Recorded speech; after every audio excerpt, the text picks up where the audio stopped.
started, we did not plan to have a baby yet. Yeah, Kasi he's still in school, residency, and then we were having problems looking for employer who can do our sponsorship. Alam mo, immigrant story, Yes. H1B, green card, pinagdanan namin lahat yun, underpaid. So having a baby is not like our an priority option, that yeah, time. at that time.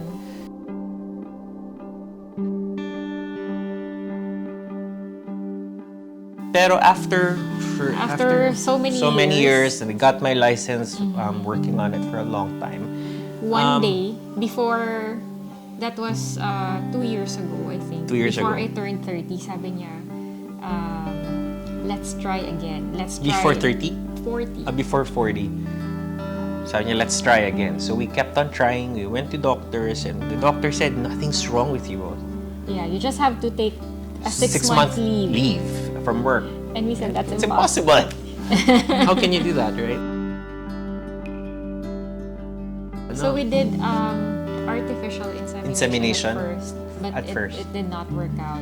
On the day that we were supposed to find out if we were pregnant was the day that her father died too. But we weren't pregnant anyway. Yes. So it's double sadness. And that was COVID year. So 2020, January 2020. So after that, then COVID came, so wala. So yung appointments to do IVF never happened kasi COVID.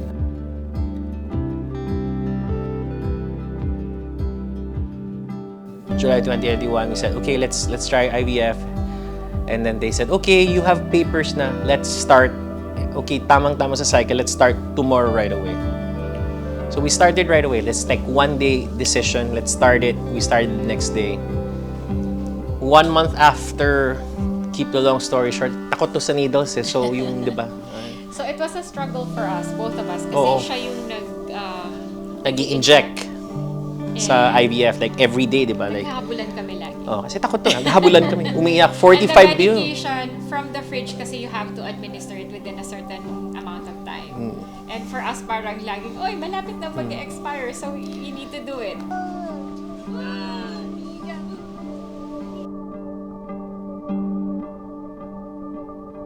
Sticky, sticky, sticky, a bubble gum, bubble gum, bubble gum.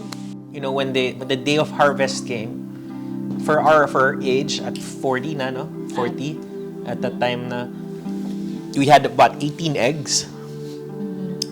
For her age, for 40 years old, 18 eggs is a lot. Yeah. So they fertilized the eggs.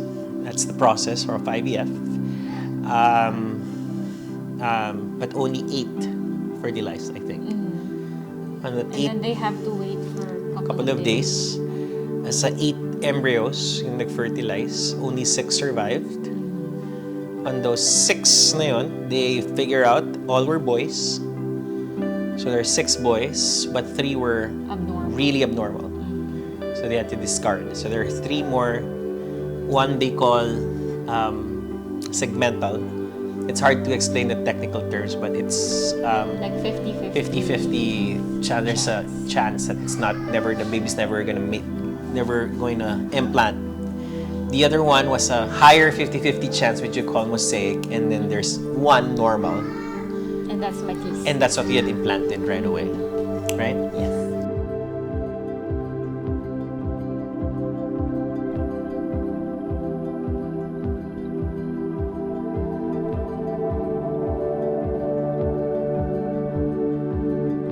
If there's a chance that it's gonna live, there's 4% chance that there's a baby in there. And if that chance has happened, that will become, it's like ectopic pregnancy. Yes.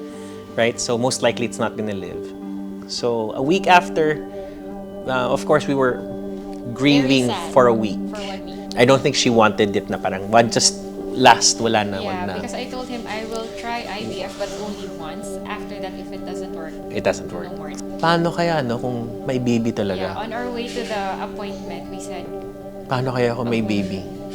But when we went in there, the first thing that when they did the ultrasound, boom, he was there. There's an 8-week-old baby. It just surfaced right away. There's a baby, and I think a heartbeat. The doctor was shocked.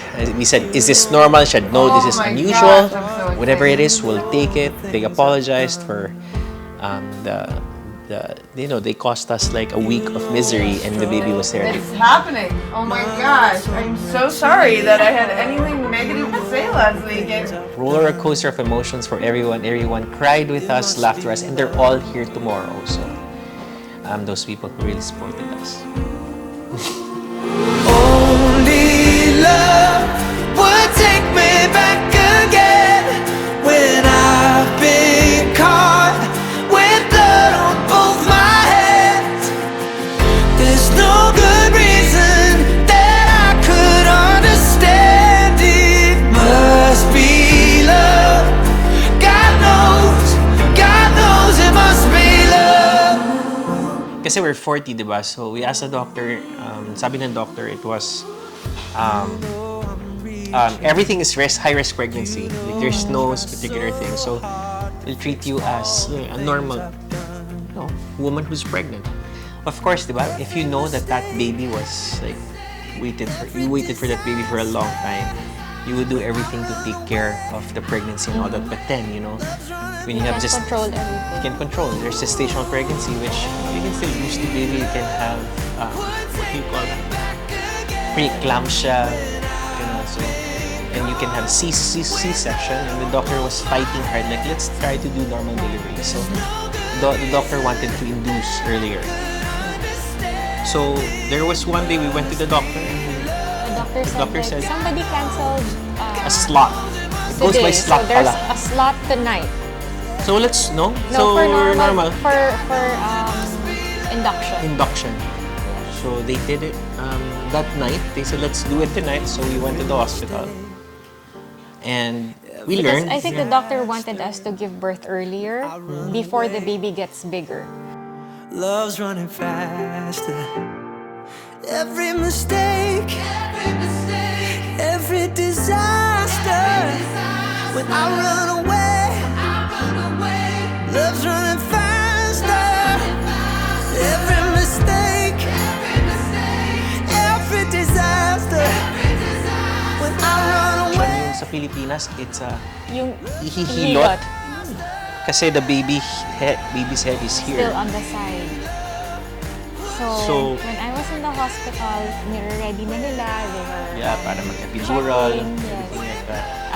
Paglagay nila, okay, the baby's there. That's the starting point. Tinawag na ako, okay, pasok na, daddy. And then, pagdating niya, before they started the procedure, they did Ultrasound na naman. ultrasound again. Yung head niya nasa baba niya. So they had to cancel everything. So this guy is full of surprises. So Matisse, don't surprise us with bad surprises. Only good things. I've always said this, that my greatest blessing is melody. And then came Matisse. So even without Matisse or with Matisse, I think I'm really, really, really blessed to have you in my life. And I love you with all my heart. And sometimes it's difficult to express of how much I love you. But I really, really love you.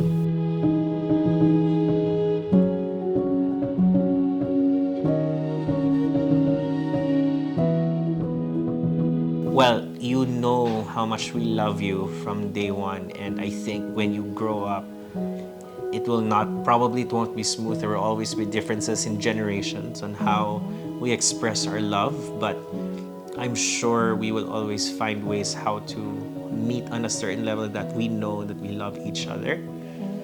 But what we want you to be is to have that strong faith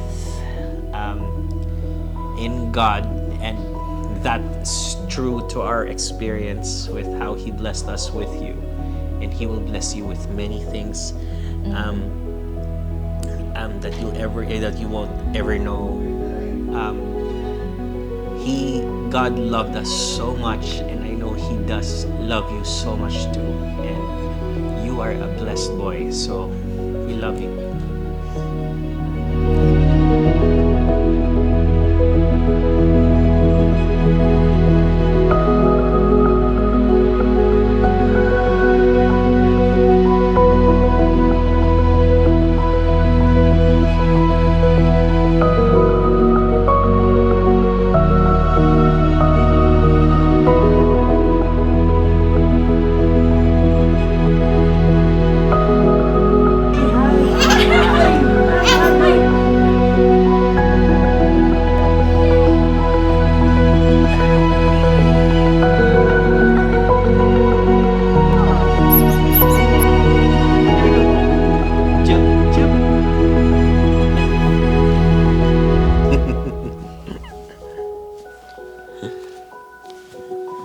because we waited for this for a very long time.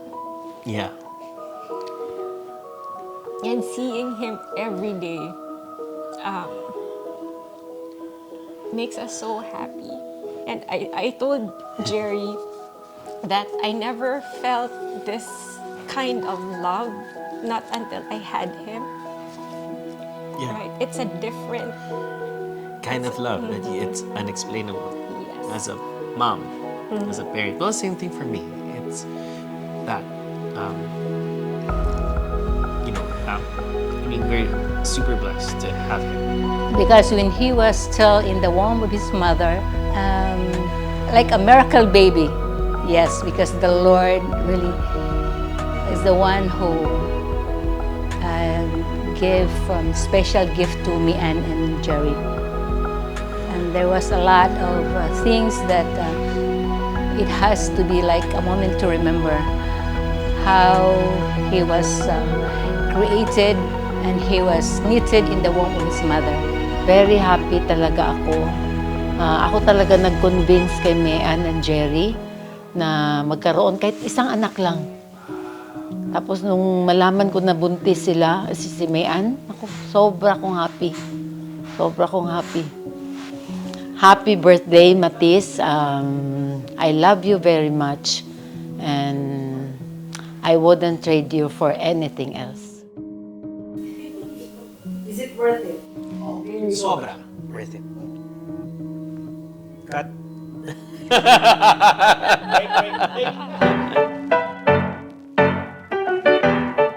Hi, this is Matisse. Everybody's saying hello to you.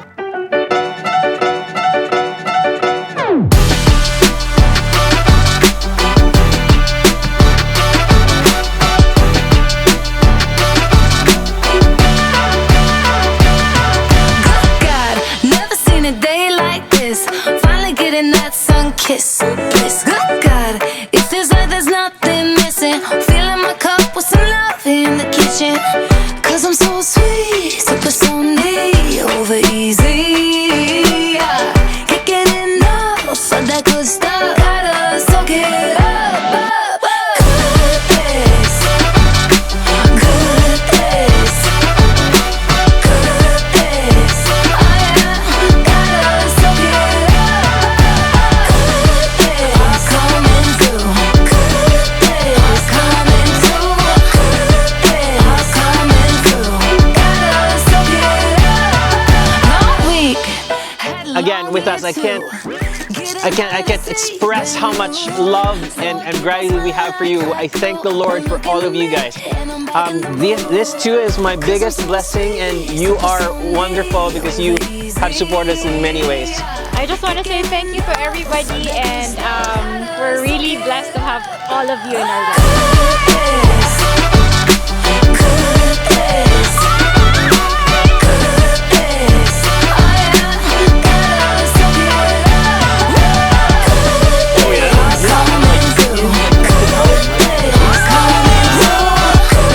They do you, baby. We love you. Happy birthday, Matisse. We love you so much. Happy birthday, Matisse. Birthday, Matisse. Happy birthday. Hi, Matisse. Happy birthday. Happy birthday, Matisse.